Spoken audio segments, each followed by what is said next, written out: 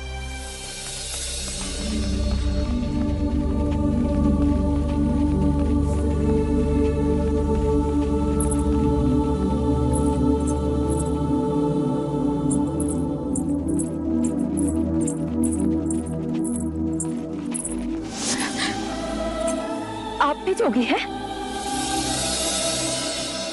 इतने घने जंगल को पार करके आप हमारे गांव में क्यों आए? मैं और मेरे 4 साथी किसी को ढूंढ रहे हैं। अपने जैसे जोगी को? हमसे कई अधिक उत्तम है वो जोगी। उस गुफा में कई वर्षों से एक जोगी तपस्या कर रहे हैं।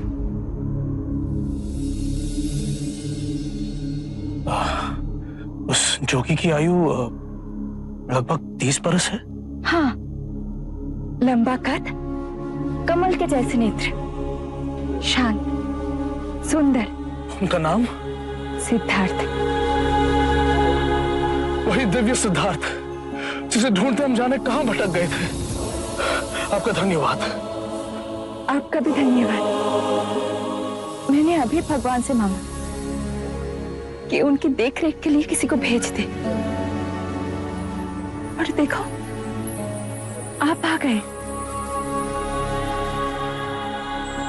उस गुफा से वो नदी की ओर प्रातः आते, नहाकर 3 चुल्लू पानी पीते, फिर कोई एक पका फल खाते। 3 दिन से वो बाहर ही नहीं आए। मैं उनके लिए बहुत चिंतित थी। इतना कठोर तप कर रहे, कहीं उनका स्वास्थ्य बिगड़ा तो। लेकिन अब आप आ गए। जोगी बाबा, तनिक रुके। आप उन्हें ये फल दे देंगे? अवश्य।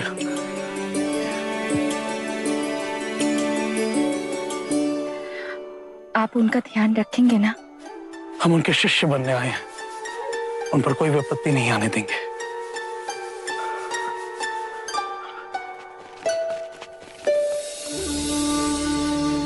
जो आप मुझसे मांग रहे हैं वो असंभव है। क्यों सिद्धार्थ? मेरा गुरु कह रहा है कि मैं उसे अपने शिष्य के रूप में स्वीकार करूं। ये हमारी यात्रा का 3रा चरण है सिद्धार्थ। गुरु शिष्य से गुरु भाई, और अब तुम्हारा शिष्य। वप्पा, असाजी, महानाम और बद्रिका भी इसी आशा में तुम्हारे पास आए हैं। तुम्हारे जाने के 1 माह पश्चात मुझे भी समाधि मार्ग के 8वें चरण की उपलब्धि हुई। मन में पिपासा जागी कि इसके आगे क्या, और तुम्हारी ओर मन खिंचा चला गया। जब तुम्हारा शिष्य बनने की बात गुरुदेव उद्रक रामपुत्र से कही, वो बहुत प्रसन्न हुआ। तुम्हारी इस तप की यात्रा में तुम्हारे सहायक नहीं तो तुम्हारे सेवक तो बन ही सकते हैं। अवश्य, पर सेवक नहीं, सहयोगी, सहयात्री। जीवन के इस खेल के पीछे जो अविनाशनीय सत्य है, उसे देखने, उससे एक होने की यात्रा में मैं निकला, जिससे मनुष्य जाति के लिए कल्याण का मार्ग खुले। पर इस विश्वास पे मैं डिगने लगा गुरुदेव। तब मुझे एक तपस्वी मिले। उन्होंने मुझे महावीर की प्रेरणात्मक जीवनी सुनाई। शरीर को सुखा, महावीर को परम ध्यान प्राप्त हुआ। अब तक मैं इस मार्ग पर चला नहीं था, और अब इस मार्ग पर स्वयं को समर्पित कर दिया है। तो हम सब तुम्हारे साथ ये तपश्चर्या करेंगे। हाँ, हम सब इस मार्ग पर एक दूसरे के सहायक बन चले, जिसे उस चेतना की सर्वप्रथम अनुभूति हो, वो दूसरों को उस मार्ग पर आगे की ओर ले जाए। अवश्य सिद्धार्थ, अवश्य। याद आया, एक लड़की मिली थी, वो तुम्हारे लिए बहुत चिंतित थी। उसने तुम्हारे लिए ये फल भेजे। सुजाता ने। इस निर्जने में उसने मेरी बहुत सेवा की। परेशान थी कि तुम्हारा स्वास्थ्य न गिर जाए। बहुत करुणा है उसके हृदय में। ये फल आप ही ग्रहण करें। मैंने फलाहार भी त्याग दिया है।